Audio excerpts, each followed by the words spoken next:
សូមអភ័យទោសអ្នកទាំងអស់គ្នាចាមួយសប្តាហ៍នេះខ្ញុំមិនសូវបានចេញវីដេអូទេចេញបានមួយដោយសារតែរវល់ផ្ទាល់ខ្លួនហើយនឹងមួយទៀតបងប្អូនផ្ដោតអារម្មណ៍ទៅលើព័ត៌មានក្នុងស្រុកច្រើនណាស់ដោយសារតែយើងមានចំនួនជាមួយប្រទេសសៀមប្រទេសឈ្លានពានអញ្ចឹងទៅទាំងខ្ញុំទាំងគេក៏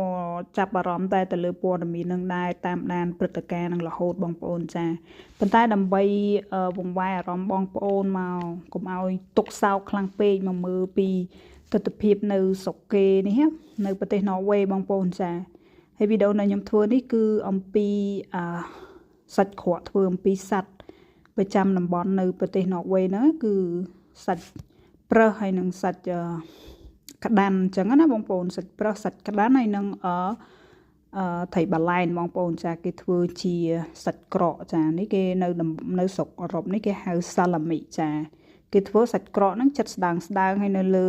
កញ្ចប់នីមួយគេមានរូបតំណាងធ្វើពីសត្វអីចឹងណាបងប្អូនហើយបញ្ជាក់ថាគេហូបឆៅចាបងប្អូនសាច់